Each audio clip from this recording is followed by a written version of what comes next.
All right, everybody. It's Raidhyn here. How's it going? Today we are going to talk about Drive Rush and how when you land right next to someone and you're right here on top of them at +4 or +3, depending on what button you use, about how this is essentially the 50-50 strike throw mix-up of Street Fighter. It's part of why Drive Rush is really strong. And it's important to understand that when you go in on somebody like this and they block and you're right next to them, with whatever button it might be, you are in this position at +3 where you can strike or you can throw. And this is the most basic mix-up that you can get, and it's something that's available to every single character, right? Anybody, any character, anywhere can do this and can throw or do a strike afterwards, right?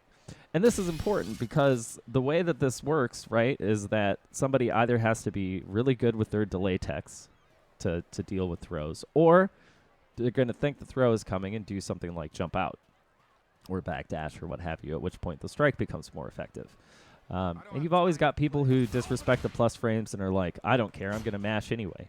Because they don't believe that the throw is real. They think you have to micro-walk or something and they can mash in there. But for every character, there's something where you can get right on top of them and go straight into a throw, right?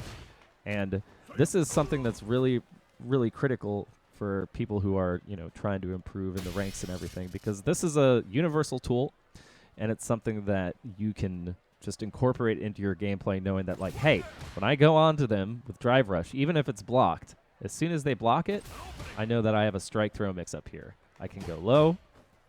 If I want to take a risk, I can do an overhead if my character has that. On some characters, you can do a command throw. So, like, for instance, if we swap over to Honda here, right? We can see that this is even stronger on some characters, right? He goes in. He's +1 here, right? From crouching medium, he can do standing medium. He's +5, right? From here, he can go straight into his throw, right? And if you really want to test this and practice it, the best thing to do is to set your training dummy, go in here to the reversal settings, and set them to do something like a light punch after they block, right? So you can put this on here. Then you can practice like your timing for it, right? So that you're not leaving gaps, or so that you are making sure that you create a gap, right? So, like, I don't play Honda, so this is a little weird, but, you can see you can come in here. Oh, I got to do crouch medium, right? Because the standing medium's too slow.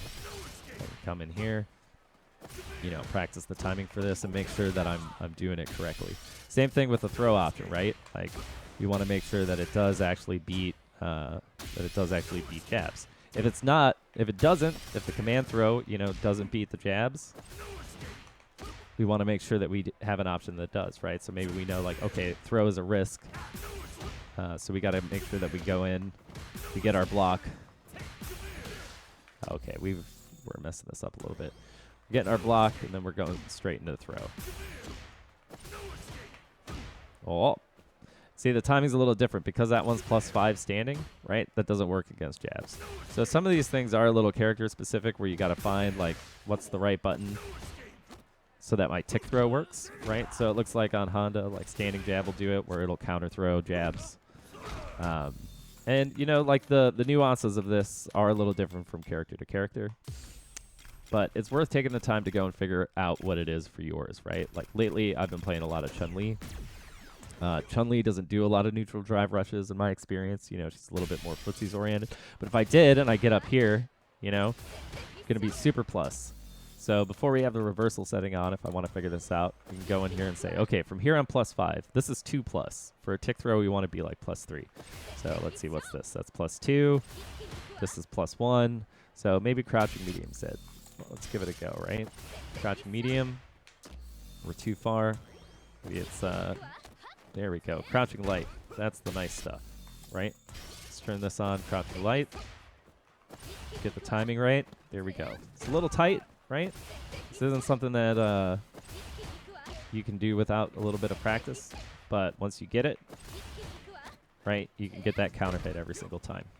So I'd just encourage you to do two things, right? Two takeaways from this are, one, learn the timing for your character, right?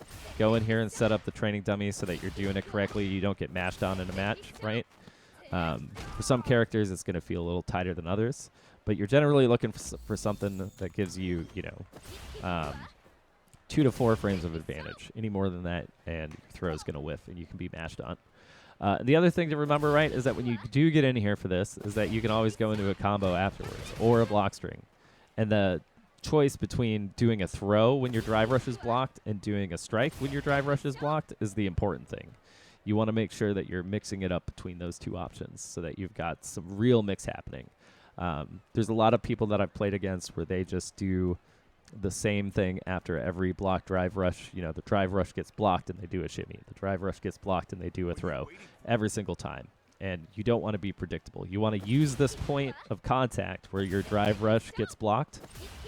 Your drive rush approach gets blocked because it's very likely people are going to, block this if they see it. If it gets blocked, it's still your turn, and now you've got that mix-up opportunity. So hopefully this helps you think about it a little bit. Just remember everybody's got that option where they can, go into a throw or they can go into a strike. And that's going to be it for this video. I'm going to keep making more of these short ones, so stick around for more topics, and I'll see you next time.